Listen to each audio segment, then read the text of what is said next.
Hey everyone, welcome back to the Content Club with myself, Tina Calder from Excalibur Press. You're very welcome back to our episode number 13 in our series. So this time we're looking at some website content. We've done loads of blogging stuff, so I thought it was time to kind of move on into something different. So we're looking at 6 things that you need to consider when creating website content.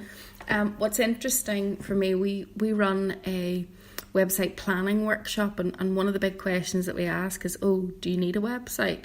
And a lot of the time people get, I suppose they just sort of sit there looking at me thinking, well, of course I do, but what we're trying to say to people is, you really, really have to think about what you're doing with your website. So you might already have a website, you might be thinking of setting one up, you might be looking at revamping it, but whatever it is that you're doing, do have a good think about the content and make sure that you're not just, using tired old stuff that you've got before because you can't be bothered rejuvenating it. Because as things move on, people are expecting websites to do different things. It used to be that they were simply a brochure. Now they need to be a bit more interactive. They need to be a bit more informative. People don't really want to just get a phone number so that they can phone up and get more information. They really want that information all at their fingertips. So when you're creating website content, it's so easy to get stuck into this traditional corporate language that can, more often than not be unsuitable for your customers or your audience.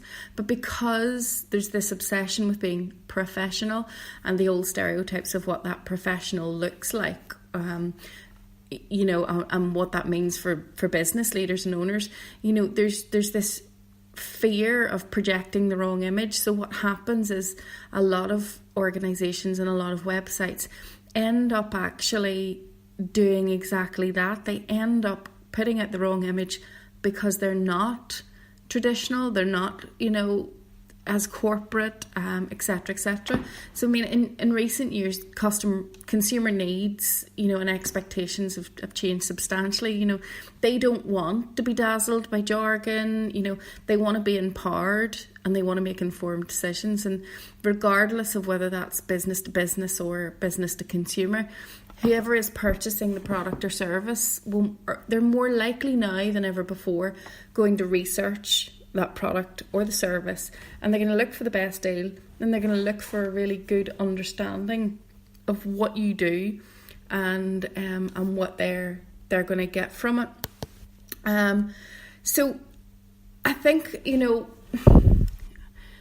that's where ensuring that you are creating website content that is engaging and relevant comes in. It's absolutely imperative that your website contains the standard information that everyone expects to see in a website, but there's no reason that you can't speak to your customer on their level and engage in a way that not only entertains them but can make them feel really informed about your the decisions they're going to make on your product or service. So I've kind of broken it down into 6 things that I think you should consider when creating website content.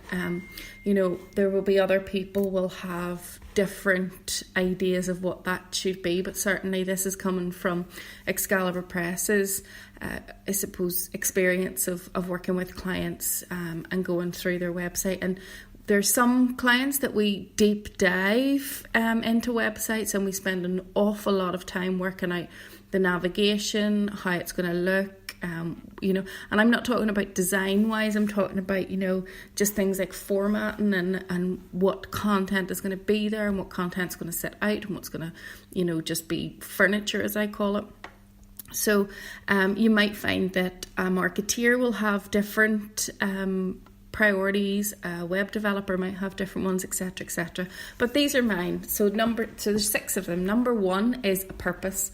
So the first thing you really have to ask yourself is the purpose of the piece of content. What do you want it to achieve? Are you simply wanting to show off? Is that what your website's about? Or are you wanting to educate that reader into something? Or maybe do you want it to convert into sales?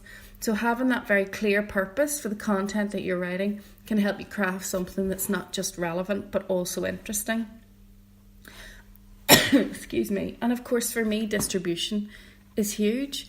Because once you've got that piece of content, well, what do you do with it? Does it just sit there on the website like a nicely polished ornament? Or is it a functional item? Is it meant to be used and consumed? If you're simply populating the website in the hope someone will stumble across it, then that's fine. But if you're expecting the content to either deliver notoriety or potential customers or something else, then it's important to ask yourself, well, how will I make people aware of its existence? It goes without saying that social media platforms are by far one of the best ways to distribute content like this. But, that's provided you've put the work in beforehand to build an audience. Otherwise, you're just chatting in an empty room, which is essentially what I'm doing right now because I'm sitting in my office, but hopefully there won't be later. But another good way is to build your mailing list or utilise an existing one. But whatever you do, consider how you're going to distribute it and don't give yourself unrealistic expectations or goals with that. My third tip would be to look at the language. So this is probably the most important information that you need to be clear on. Website content that you want the consumer to engage with, share with others or feel an affinity with should, where possible, really speak their language. So if your customers wouldn't use technological jargon or buzz phrases to describe something, then be careful that you don't alienate them by doing so, or at least not explaining what you're saying. You might consider taking a number of your customers and doing a little market research, finding out how they engage with online websites, what language they prefer, to use in their own relaxed environment, and the tone of other websites and social media pages that they're interested in. A great tip I have is, if it's not something your salesperson would say on the phone to your customer or your client, then it doesn't belong on the website. So, for example, what I mean by that is, if your salespeople, we'll take salespeople as an example, and if they're answering the phone going, hi, and they're being all very relaxed and they're chatting away, and yes, no problem, I'll get you that out, that's grand, yes, I'll send you the forms, don't worry about it, blah, blah, blah. But if that person then clicks into your website and it's all very traditional language, it's very, it's not as friendly. I'm not saying it has to be over friendly, but just make sure that when that customer reads something and they pick up the phone to you, they're getting exactly the same experience and vice versa. Otherwise, you'll confuse them and they'll think that there's something wrong. Next is the headline. Now, I come from a journalistic background and I am absolutely hopeless at headlines. Anyone who knows me from the journalism world will know that. But the importance of headlines, and I don't just mean headlines as in blog post headlines, I mean like your strap lines, your taglines, the titles that you're going to use, the words that they're striking off the page, all of that kind of thing. They're basically headlines, all of them. So think about everything that you see people sharing on social media and look through your inbox at emails that you get, maybe not necessarily from your regular contacts, but ones that you've got curious and you've opened to find out what it's all about. Ask yourself, what is it that made you open the emails? What is the thought process behind people sharing the posts that they do? And if you look hard enough, you'll probably find it's the headline. It's the short, snappy, catchy headlines that give enough information to intrigue, but not enough information to judge the piece before they open it. And the top tip really here is to find the most successful company in your field worldwide who engage with their audience in this way and see what they're doing. I'm not suggesting that you should plagiarise or copy. What I'm suggesting is that you should take a look at how they portray the content and what kind of language, the tone, the words that they're using. Are they a company that would use the word great, or do they use awesome? Are they a company that would say something is beneficial, or will they say that it is like going to change your life? So look at those things, because that's what your consumer is already consuming. So you want to make sure that they're finding something that they recognise. My tip number 5, pictures, imagery. Oh goodness, I can't stress highly enough the importance of good imagery when you're trying to engage with the public. Your very proud managing director may have poured every waking minute over the weekend into writing something up that works, but that doesn't mean your lead picture should be of them in some cheesy PR pose at the opening of the latest branch, say, for example. This is about speaking to your audience and providing them with an image that will invoke an emotional response in some way, shape or form. There's literally dozens of free stock libraries on the internet, and even low budget, inexpensive ones where you can pick up a handful of great imagery. Now, what I would say is you always kind of want to be working towards getting your own photography, even if that is getting one photographer a year to give you a half day or a full day and getting some really cool shots. And I'm not saying don't put your people on your website. What I'm saying is try and be a bit more clever about it. Try and make those pictures of the managing director, pretty nice and pretty slick and cool and whatever fits with your brand.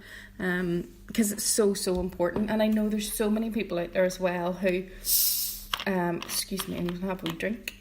There's so many people out there who will knock stock photography, but I use it all the time. If you go to contentclub.excaliburpress.co.uk, you'll see that every picture on there is stock photography, but I choose it in a way that I know fits with the site, fits with the style, and I think it works. And so what if people have seen it before? I'm not going to waste my time trying to take pictures that somebody else has already done. So find that perfect happy medium for yourself, and don't get caught up too much.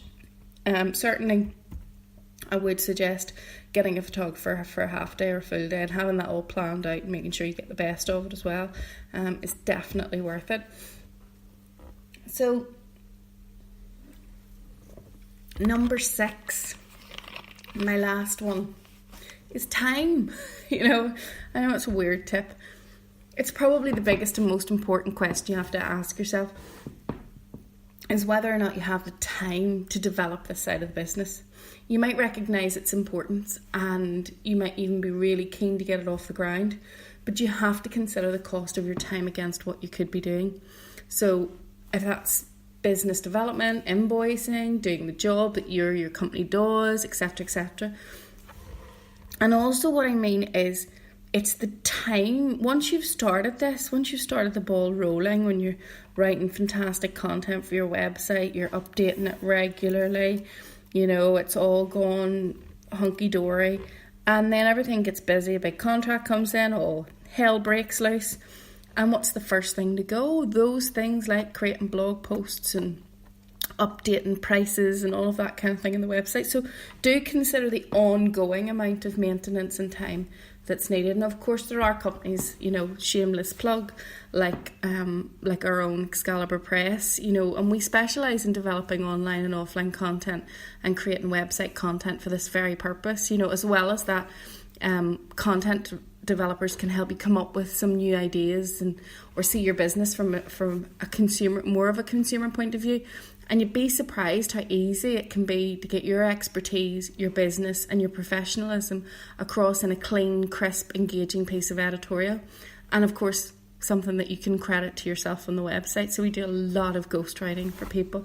But do think about those tips. So our tips again is number 1, the purpose, number 2, distribution, number 3, language, number 4, headline, number 5, imagery, and number 6, time. And we did talk about pictures in there. If you go to contentclub.excaliburpress.co.uk, you will find that we have a free download of 36 stock photography websites that offer free photography, and that's royalty free. Just do keep an eye on the terms and conditions. Some have different than others. My 2 favourites are Pixabay, which is pixabay.com, and Pexels, pexels.com. They're my 2 favourites. I use them pretty much on a daily basis. If I'm going to get paid stock photography, I really like Dreams Time. It's nice. I like it. I don't know why I prefer it over Shutterstock, but I do. I don't think I have a specific reason for that. But it is worth checking out as well, and you can download lower resolution pictures at a cheaper price there as well. So once again, thank you so much for tuning in. Thank you very much for all of your comments and some of the suggestions that have been coming in. So yeah, we've had a couple of good suggestions, and I'm really excited about taking a look at some of these subjects. I'll just get my notebook. So some of the subjects that people have been asking for have been, now where's my list?